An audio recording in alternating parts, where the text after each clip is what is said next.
Hey guys, this is my third try at this. Let me try this again. Hey, listen, I just wanted to share something with you that happened to me when I was a teenager. I was in 12th grade. I was a senior. I had a dream, and this dream absolutely was so real that it literally just it was just amazing. But I want to share this with you. I got saved March the 1st, 1981 at Southside Baptist Church in Sheffield, Alabama. I'd been saved for going on 5 years when I had this dream. One of the first things that I learned to love about God's Word is the fact that I fell in love with the study of prophecy, Bible prophecy. One of the greatest things that I began to learn about was the rapture of the church, or the rapture of the bride. You know, Jesus is coming back for his bride. When the last soul is saved, I believe, and it fulfills and completes the body of Christ, or the body of Christ's bride, the Father's going to say to the Son, go get your bride. And then, of course, all this is based on Jewish tradition and the way they did weddings and things. It wasn't done like we do now.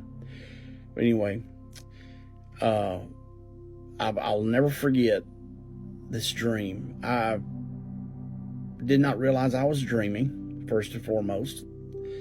I was dreaming that I had walked into this room, and the room was full of mirrors, and I saw a rail that was running around the edges of the room. Now, I know what everybody's already starting to think, so just be patient. I'll get to it. So what happened was that I walk in, and I can tell that I'm not despondent, but not the happiest person in the world during this dream. And I'm walking around, and I know I'm feeling lonely. Of course, as a teenager, I always felt like I was very lonely, always. So I had walked into this room of mirrors with a railing around the wall. And I remember walking over, feeling so lonely and so empty and just so, I don't know. I just can't really explain it. But I do know this.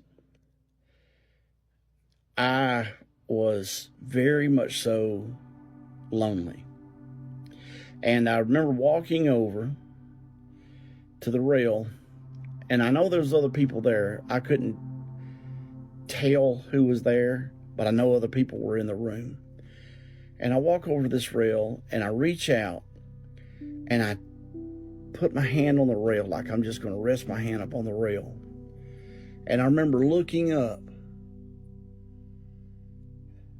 and all of a sudden, y'all, I've got cold chills running all over my body just talking about this. I look up, and I hear, glory, I hear the trumpet of the rapture. And I feel myself just starting to just take off. And I was just so elated. And I was so full of joy, and I was so full of expectation. And as I'm being snatched away, I woke up. And I laid in that bed, and I literally laid there, and I cried and I wept because it wasn't true.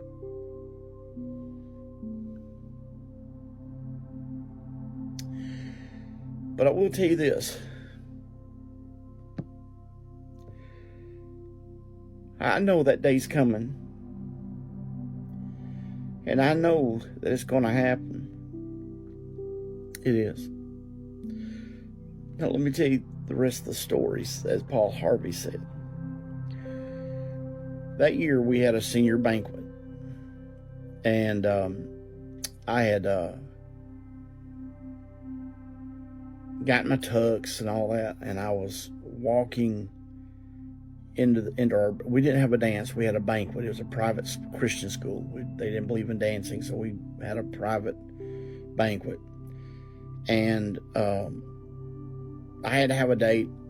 Didn't know who to ask, and I just asked a girl at church, and she agreed to go with me. And I remember she was so distant from me, she didn't want to really be there with me, you know. But I'd asked her, I guess she just a pity date. And I remember walking into the banquet room at the Von Braun Civic Center. This is 1985, early 85. I graduated that year.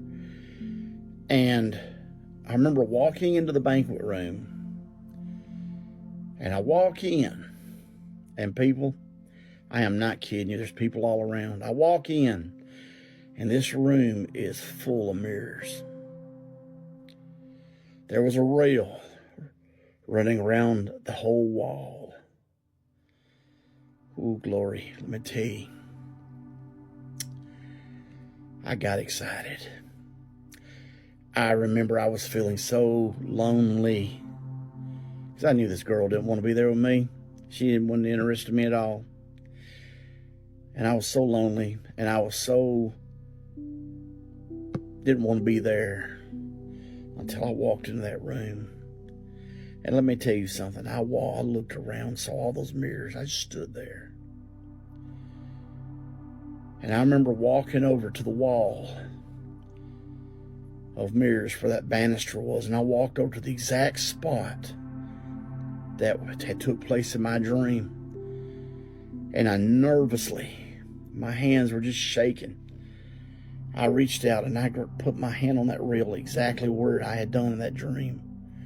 And I looked up, and y'all, I mean, I swear to you, I absolutely knew that when I touched that rail, that trumpet was going to sound.